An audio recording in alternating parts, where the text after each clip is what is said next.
Napanood ko yung YouTube mo ha. Ay, grabe. Alin doon? So, matagal mo nang ginagawa ito. How many years na? Oo, akala ko yung 2020. 2020. Camera, magandang umaga. Good morning. Good morning, we made it to Livermore. Yeah. Follow his videos, guys. Give us more money so that we can do more things. Subscribe. I'm so happy. See you, man. Nice to see you, man. Partner! Good morning, how you doing?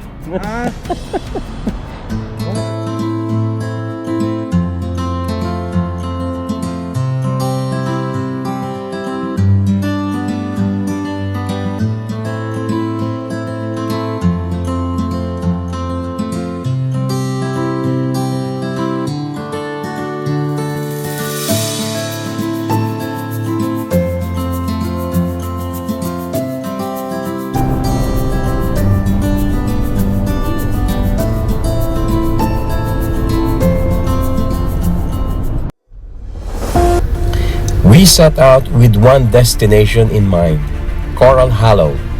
The rigs were packed, the radios crackling, and the crisp air hinted at the edge of winter.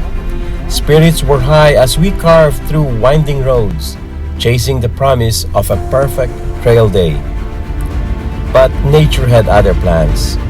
Heavy snowfall had closed off Corral Hollow, leaving us staring at the locked gate and a blanket of silence where adventure was meant to begin.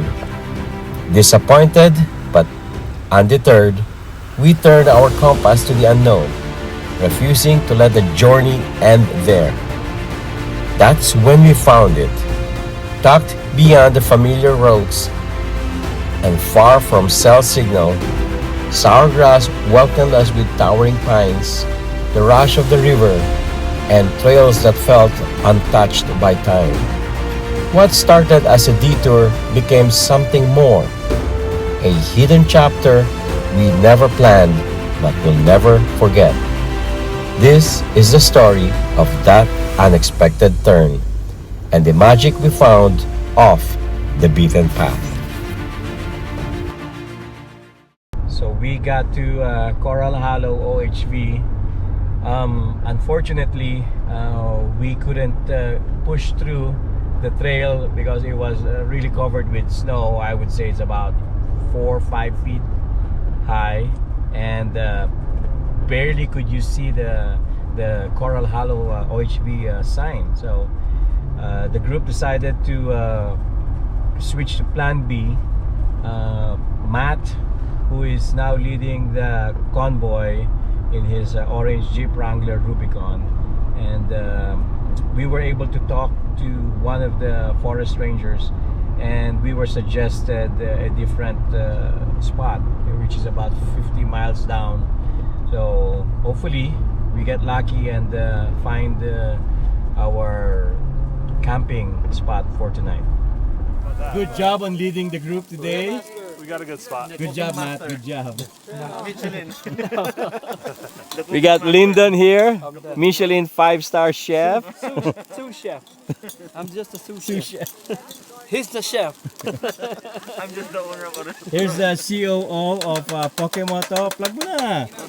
Where's your restaurant It located? is located at 401 Kenilworth Drive, Petaluma, California, right next to the Target. Nice. Okay, so if you guys feel like having a poke, go head over to Pokemoto and look for Elmer. Yeah, there's two.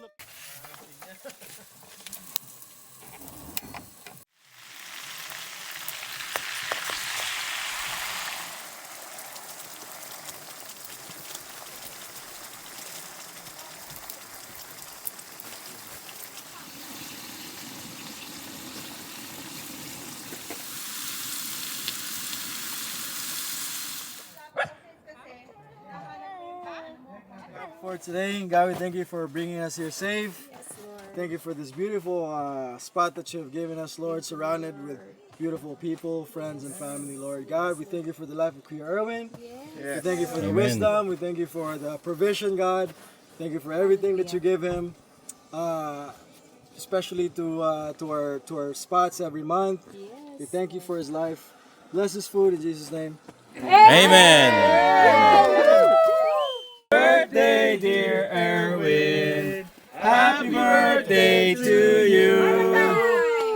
One more time, sabi. Ako sana'y patawarin na. Sir, akala mo muna. Banat. Ebidensya to. Next! Delikado.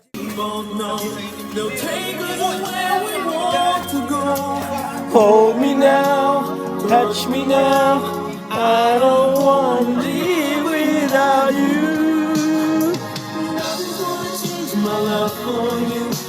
You wanna know by now how much I love you. One thing you can be sure of, I'll never ask for more than your love. Nothing's gonna change my love for you.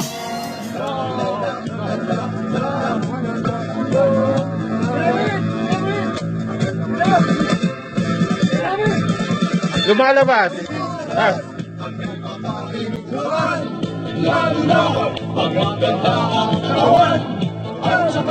Big, sarap dito, Aras.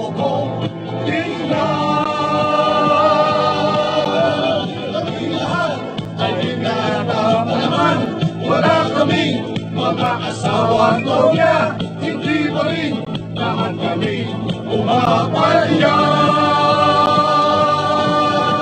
Hindi kami sa magaganda, wala ng aming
Thank you, Titan. Freshly made.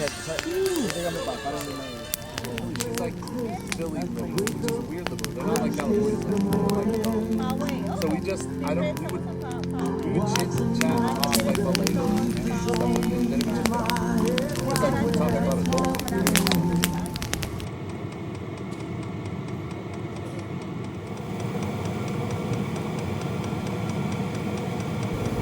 Cold nights used to mean layering up and dealing with it. This time, I wanted something different. I am running the H-calorie diesel heater powered straight off my Goal Zero. No generator, no noise, just steady heat. What I really like is how portable this setup is. I can set it up anywhere and I control everything right from an app on my phone. I run the ducting from the heater and split it between my tent and Erwin's, so we're both staying warm without hauling two heaters. Efficient, quiet, and dialed in for cold nights off-grid. This is exactly how I want to camp.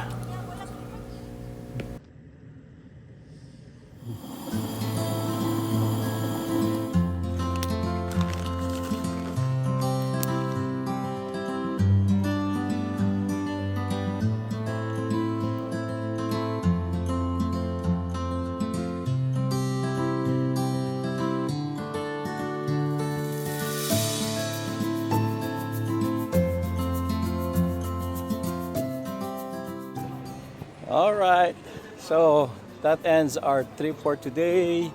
We just had our lunch at Heart and Soul Country Kitchen. So if it's your first time watching this video, I hope you liked it. Please do give me a thumbs up. And if you're not yet subscribed, please do help my channel by subscribing. It's free. Once again, it's JM with Expeditionary Jeep. Happy trails!